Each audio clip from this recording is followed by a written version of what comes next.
and welcome to Beyond the Noise, the podcast series from PR Week. I'm news editor Siobhan Holt, and today I'm joined by our UK editor John Harrington and newly appointed senior reporter Evie Barrett. Hello both. Hello. Hi Siobhan. In this episode we're going to talk sport. Don't worry though, if you're an England football fan, we're not going to dwell on the result of the Euros 2024 men's final against Spain, but look more at the month-long tournament and how it's raised several PR and comms moments, which actually included this morning, didn't it, John, with England manager Gareth Southgate announcing his departure. Yes, good timing from Gareth. Thank you to him for giving us a news angle. Absolutely. But what did you make of then his overall comms? Well, I mean, we've written about Southgate for a long time since he's been England manager at PR Week, and he was actually our Communicator of the Year winner in 2021. And, you know, he's kind of universally admired, really, for his comms prowess. I looked back earlier today, actually, at the article we wrote in 2021 announcing him as the Communicator of the Year. I wrote at the time, his likeable, respectful and modest manner seemed to have set the tone for the players, who acted with an almost unprecedented sense of togetherness and lacked the arrogance sometimes associated with the golden generation of players a decade or so earlier. I mean, I really think he's done more than anyone to depict England and the England side as on the one hand, patriotic, but also progressive, which is a very, very hard thing to do. I mean, you don't see politicians doing this, do you? At the time, they generally sort of go down one route or the other. And, you know, sort of try steering that kind of path through that centre ground, I think is really impressive. I don't know if you remember his Dear England letter from that year when he spoke about national pride and identity in the context of modern multicultural England. And you think about things like his support for players taking the knee and sort of supporting other progressive causes. Think about Southgate's England and how they've sort of courted the media. You look at things like including them in mini sports tournaments, taking them behind the scenes to where the players relax. I actually saw this at a press conference the other day with Declan Rice just before the final, where at the start of the press conference, it was just Declan Rice and some like random, I assume, sports journalists just playing darts, and then they had like a leaderboard of like the players versus the journalists, stuff like that. Rice just came across as so likable, and throughout the interview, actually, he was kind of beaming, and it looked like he really wanted to be there to answer these questions. So, you know, you think back to what it was like with England under the golden generation when there was just this animosity, this sense of us versus them, that it was a chore, that they thought they were going to get caught out. And I'm sure some of them still think that way to some extent. But I think particularly in the era of kind of social media sort of proliferation, the fact that the England team still look broadly very likeable and haven't had that sort of antagonism largely, I think is a real credit to Southgate and to the FA's team more generally, who I think been really great. And I guess there's been a bit more pressure on Southgate and his communications during this tournament where the team are coming for quite a lot of criticism. There were one or two tetchy moments, actually. Another press conference I saw, a reporter kind of implied that in the previous tournament, England were lucky because they got to play like a bad German side. Southgate pointed out that team contained 8 Champions League winners. It was just like he just shot straight back with that. Because he's obviously used to getting that accusation that he's just been lucky to play these sort of substandard teams. But I just think Gareth's made England likeable again. I'm sorry to see him go. Yeah, I'm totally with you. Although I think most of us predicted that news was coming, I was hoping he wouldn't go. But I looked back actually at his first ever news conference that was done in 2016. And in it, the journalist obviously asked him what he wanted to achieve. And he said, I'd like an England team that excite the public and that supporters look forward to watching and ultimately that they're proud of. And if we achieve those 2 aims, then we'll be on the right path. And I definitely think of a comms message, he's definitely achieved that from the response, I think, from his departure. Would you agree, Evie? Yeah, I mean, it's a shame that they didn't get any tournament wins, but like you say, they've definitely achieved those things. I spoke to a few kind of sports comms professionals earlier in the tournament to kind of gauge their view on Southgate, and they were kind of saying similar things. Heard from Nick Palmer-Brown, who is head of sport and entertainment at Fleischmann-Hillard, and he said that without Southgate, the England team brand, both on and off the pitch, would be dramatically different. He said that before, England had low expectations, lad culture, and there was little love for the Three Lions, whereas if you look at now, there are a lot more, even the brand campaigns sort of around the team kind of reflect the way it's portrayed now. There's a lot more social purpose and kind of cultural power being used as a force for good. Obviously, a kind of key example of that is the He's Coming Home campaign from Women's Aid, which I'm sure most people listening will have seen. It won a lot of awards and things like that. There was another iteration of that this year with the No More Years of Hurt campaign, reflecting domestic abuse stats around football and things like that. So I think compared to sort of before Southgate came in, things do seem to be on a good path and reflecting how we can use sport to kind of talk about these issues and things like that. Yeah, I guess Southgate's tenure has coincided with the sort of rise and arguable plateauing and maybe even decline of sort of purpose marketing, if you like, because that really seemed to sort of come to a head around the time of, well, I guess COVID, but also, you know, the resurgence of Black Lives Matter movement and Me Too as well, which has sort of broadly happened over this time. And obviously, and also it coincided with the start of, if you like, the perma crisis, you know, Brexit, Trump, just this sense of people looking for purpose outside of our, you know, traditional politicians and maybe big brands and so on. So it's interesting that his stint plays into the history of the UK and even the world over that time. Maybe I'm massively reading too much into this, but I don't know. I feel like someone should write a book on this who knows more than me. Oh, I'm sure there's going to be many coming. I'm sure there will be. But I think that play actually, Dear England, I think that in a way encapsulates it, doesn't it? Because I mean, I haven't seen it, but from what I've heard, told you, that's it. Yeah. You know, just that sense of it's a sort of social history, really. Yeah. And just seen through the guise of they were going to add on to the end of that. Sorry, a bit of a fun fact for anyone that's into theatre, but yeah, they were going to add on the current Euros to the story, which it's a bit of a shame really that we didn't win, because that would have been a perfect ending to the play. But yeah, I think you're right. I think his impact has been bigger, and especially even on the team, as you say, Marcus Rashford and his campaign work, and we had him as a communicator, and I wonder if some of his ability has also been influenced maybe as well by Gareth's comms prowess on as well. I think so. I mean, I think there's a kind of halo effect around Southgate and the squad, and I wouldn't say it necessarily all to do with Southgate, but he's clearly the sort of the figurehead for it. And and you think about the sort of Rainbow Laces campaign as well, and Jordan Henderson's work with that. I know, you know, he arguably spoilt that by going to Saudi Arabia later on, but there's certainly been a lot of this sense of progressive kind of movements being put forward by the team, and there's a general sense that these people that the players are thinking beyond the sort of the confines of sport and thinking more about society and the sort of wider sort of situation in the world. Moving on though, we saw a lot of newsjacking throughout the tournament. Was there anything that stood out to you? Yeah, well, we've heard a lot about revival of humour in campaigns, and I think newsjacking is where humour can really come into its own, and I think we've seen some really good examples of that. I don't know if you follow Aldi on social media. I do. They're having an absolute field day. I had a look on their Twitter feed X feed earlier on, and I was just amazed at the sheer volume of posts that they were putting out, like before, during and after. I mean, someone was really enjoying themselves there. I'd be really interested to know how big their team is. If it's one person, I'd love that. Well, the thing is, looking at their page, it's like watching like a one-liner stand-up comedian. You know, it's just like constant thing. And it's like, you know, 3 out of 5 will be real zingers. And then they don't all work, but there's just so many coming. So one that got quite a lot of publicity, actually, it was just during, I think, the Netherlands-England game. They tweeted, "No pressure, boys, but this is literally more tense than the time we tagged M&S after they sued us."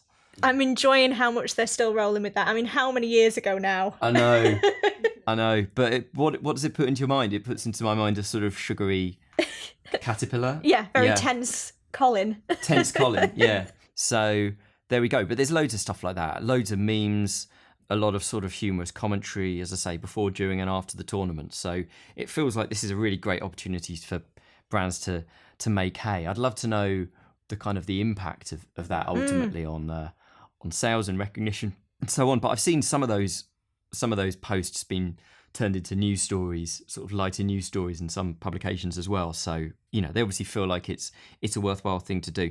But at this point, I kind of alluded to it earlier, kind of suggests that quite a lot of brands are throwing a lot of stuff at the wall, and Audi's far from alone in this, hoping some of it goes viral rather than waiting for that kind of one perfect moment. So it's almost like quality through quantity, although obviously you need some quality too. And Audi, I think, is particularly good at that. But yeah, I feel like a little while ago there might have been this sense that if you're trying to do a viral campaign, it's just everything leading up to that one perfect thing. Whereas actually, I think what you do is you probably just put quite a lot out there and hope for the best. But anyway, I mean, other campaigns I liked before the final, Bud's campaign where they got Sir Geoff Hurst to sort of write a letter to Keir Starmer, I think, calling for a bank holiday if England won the final. This felt like quite a good sort of earned media campaign, and it really tapped into a genuine conversation that was happening about what would happen. I was quite interested to see brands actually coming out and kind of newsjacking the fact that England lost.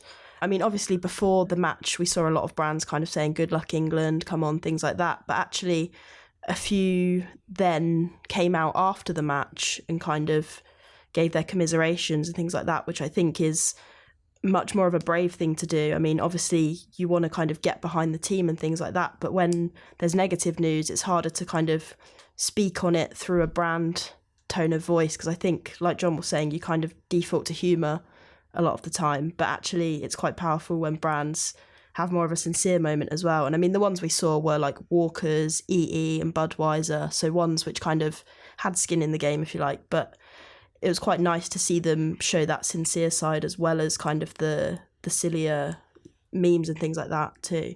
I do wonder though if more brands kind of should have taken that opportunity and not just jumped on the key funny moments.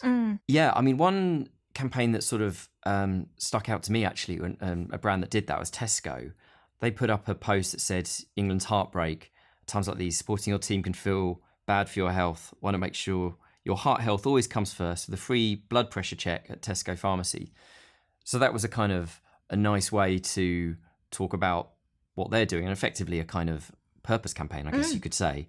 You know, talking about free health checks, but sort of link it to the heartbreak of the tournament. So, yeah, I know what you mean. Obviously, far fewer brands doing newsjacking given England's failure, but it's kind of notable to me that some of the bigger brands and maybe braver ones did decide to go with things. I mean, for me, I quite enjoyed the Disney take on it, where they changed their logo so that like a cross appeared next to the word Disney. And I think they probably had more collateral created for if we had one, which they sadly weren't able to use. Things like, I think they had a poster that they were going to use making reference to Lion King with the slogan 3 lions, all kings. Such a shame they weren't able to use that. But they did have really good engagement, they were saying. According to Lee Healy, who's the creative director at Disney Plus for EMEA, he wrote on LinkedIn that they'd reached over 250,000 people and boosted engagement by over 200%. So it shows that really jumping on these moments can really help with brand coverage. So something for everyone to consider next time. Indeed. And actually, I think before we move on to other sports, because apparently other sports exist. No. Don't we? Yeah.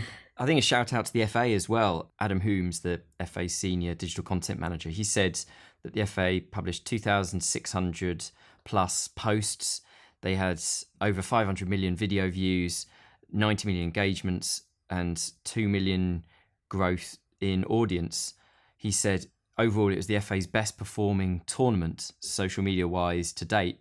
So I think that's worth sort of recognising too. And I don't know if you saw any of the videos that the FA put together. My favourite one was Ivan Toney. I did see this. Yeah, performing tasks without looking at them. Yeah. This is in reference to the penalty he took where he didn't look at the ball. So he's doing stuff like playing darts while looking straight ahead, not looking at the dartboard, playing basketball and just looking away. And my favourite one was him reading and not looking at the book. What I loved was when they interviewed him afterwards, he acted as though that was absolutely normal, that he didn't look at all at the ball. Yeah. like that's just the way I do it. Yeah, I mean, I might start... I was going to say typing without looking at... I should be able to do that anyway, shouldn't I? That's anyway. touch typing, but we won't get into that. Let's not publicise my inadequacies. Not on this podcast. But anyway, congratulations to the FA, I think, overall. Yeah. I mean, obviously, it could have got one better, but that's not the social media team's fault. No, exactly. Well, as you've alluded to there, John, there has been other sporting events in the last couple of weeks. The men's Euros haven't been the only thing that we've been talking about. We've also had Wimbledon, And once again, Novak Djokovic has been causing a comms stir and hitting the headlines. His approach to his public persona is very different to that of players like Federer and Nadal, I think we can say. But it raises a question, doesn't it? Do you need to be liked as a sports person? Well, I mean, I do think Djokovic sometimes seems happy with the kind of nobody likes us, we don't care approach, sort of Millwall approach. You know, he's been happy to sort of criticise the crowd, and he sort of, you can see him get more agitated than his big rivals. You mentioned Federer and Nadal, who I think are particularly serene characters, really, aren't they, for sports people? I mean, they're really fantastic ambassadors. But I think the big comms lesson is, and stop me if I'm overthinking it, you can afford not to be liked if you're hugely successful. You know, at some point, success will run out. Interesting.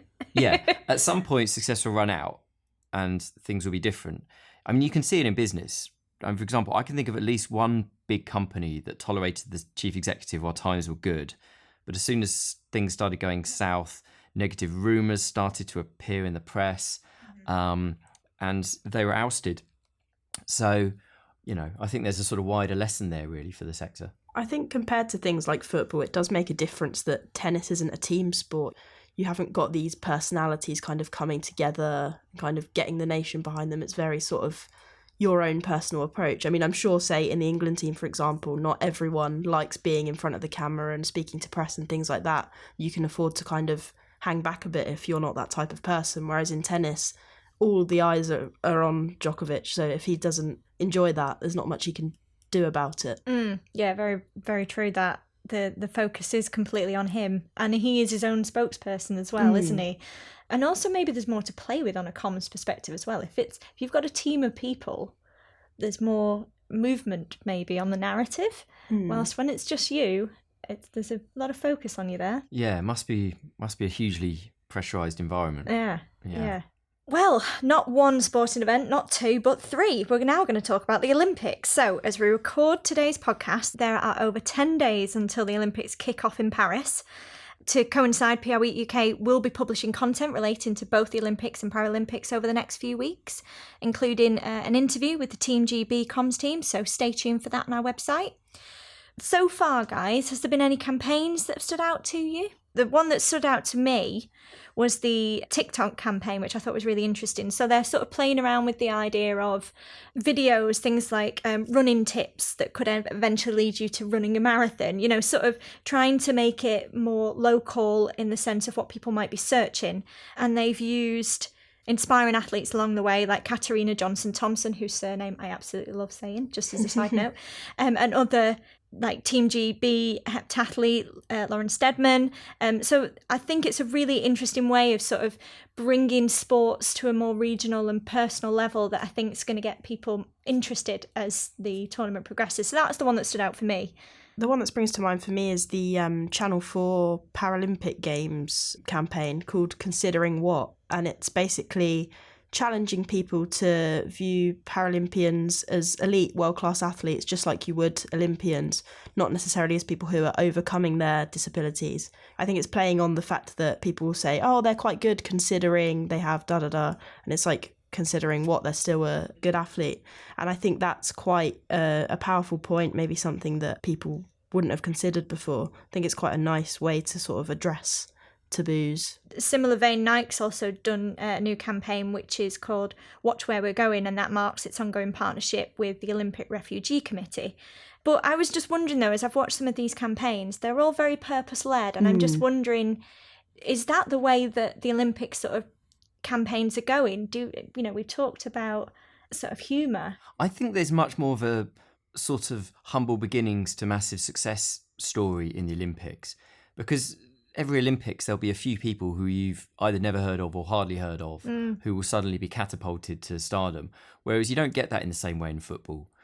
Everyone who played in the game, the Spain-England game, is a very well-known player at a very, very good club. Yes. And, you know, with a lot of massive social media account, with exception apparently of Mark Gahey, the England defender who doesn't have a social media account, apparently, which I think is brilliant. Yeah. So, yeah, this is the thing. I think the narrative works better. The sort of purpose narrative works better in that sense of, you get people from lots of different countries as well, and a lot of those countries might have had difficulties recently for various reasons, whether that's war, natural disaster, economic problems, or whatever it might be, or sort of political chaos. So this kind of element to it, I think, really does mean there's a lot more opportunity to tap into those kind of stories than in something like football, particularly in the Euros, where usually the same teams in the final sort of 4 or 8. Yeah. And the same faces quite often as well, isn't it? Or people that most people know reasonably well in their own countries. Yes. Although actually this year, I'm going back to football, sorry. Oh. Yeah. But we just can't stay away, John. There was the example of the now 17-year-old Spanish player, Yamal, who, and his backstory was publicised quite a lot about at least one of his parents, I think, was from Sudan and came over to settle in Spain.